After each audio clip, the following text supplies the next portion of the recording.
Stories I have tried to write.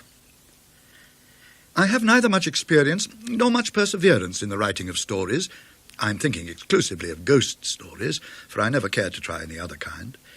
And it has amused me sometimes to think of the stories which have crossed my mind from time to time and never materialized properly. Never properly, for some of them I have actually written down, and they repose in a drawer somewhere. To borrow Sir Walter Scott's most frequent quotation, "Look on them again, I dare not."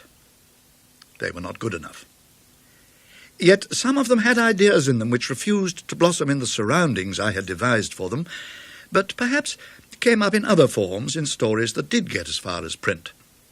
Let me recall them for the benefit, so to style it, of somebody else.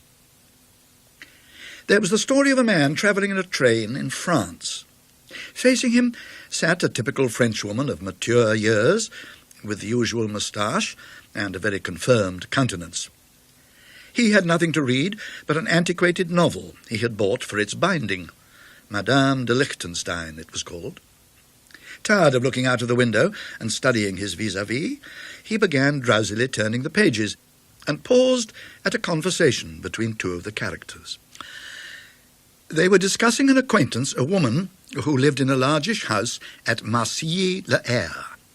The house was described, and, here we were coming to a point, the mysterious disappearance of the woman's husband. Her name was mentioned, and my reader couldn't help thinking he knew it in some other connection. Just then the train stopped at a country station. The traveller, with a start, woke up from a doze, the book open in his hand. The woman opposite him got out, and on the label of her bag he read the name that had seemed to be in his novel. Well, he went on to Troyes, and from there he made excursions, and one of these took him at lunchtime to Marcilly-le-Air. The hotel in the Grande Place faced a three-gabled house of some pretensions. Out of it came a well-dressed woman whom he had seen before. Conversation with the waiter. Yes, the lady was a widow, or so it was believed. At any rate, nobody knew what had become of her husband. Here, I think, we broke down. Of course, there was no such conversation in the novel as the traveller thought he had read. Then there was quite a long one about two undergraduates spending Christmas in a country house that belonged to one of them. An uncle, next heir to the estate, lived near. Plausible and learned Roman priest, living with the uncle, makes himself agreeable to the young men. Dark walks home at night after dining with the uncle.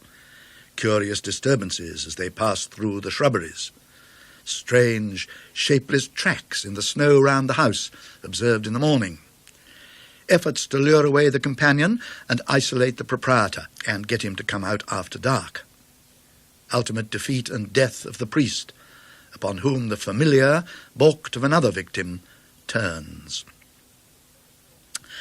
Also the story of two students of King's College, Cambridge, in the 16th century, who were in fact expelled thence for magical practices, and their nocturnal expedition to a witch at Fenstanton, and of how, at the turning to Lulworth on the Huntingdon Road, they met a company leading an unwilling figure whom they seemed to know, and of how, on arriving at Fenstanton, they learned of the witch's death, and of what they saw seated upon her newly dug grave. These were some of the tales which got as far as the stage of being written down, at least in part. There were others that flitted across the mind from time to time, but never really took shape. The man, for instance, naturally a man with something on his mind, who, sitting in his study one evening, was startled by a slight sound, turned hastily, and saw a certain dead face looking out from between the window curtains. A dead face, but with living eyes. He made a dash at the curtains and tore them apart. A pasteboard mask fell to the floor. But there was no one there, and the eyes of the mask were but eye holes. What was to be done about that? There is the touch on the shoulder that comes when you are walking quickly homewards in the dark hours, full of anticipation of the warm room and bright fire, and when you pull up, startled, what face or no face do you see? Similarly, when Mr. Badman had decided to settle the hash of Mr. Goodman, and had picked out just the right thicket by the roadside from which to fire at him, how came it exactly that when Mr. Goodman and his unexpected friend actually did pass, they found Mr. Badman weltering in the road? He was able to tell them something of what he had found waiting for him, even beckoning to him in the thicket, enough to prevent them from looking into it themselves. There are possibilities here, but the labour of constructing the proper setting has been beyond me. There may be possibilities, too, in the Christmas cracker, if the right people pull it, and if the motto which they find inside has the right message on it. They will probably leave the party early, pleading indisposition. But very likely a previous engagement of long standing would be the more truthful excuse. In parenthesis, many common objects may be made the vehicles of retribution, and where retribution is not called for, of malice. Be careful how you handle the packet you pick up in the carriage drive, particularly if it contains nail parings and hair. Do not in any case bring it into the house. It may not be alone. ... Dots are believed by many writers of our day to be a good substitute for effective writing. They are certainly an easy one. Let us have a few more. ... Late on Monday night, a toad came into my study.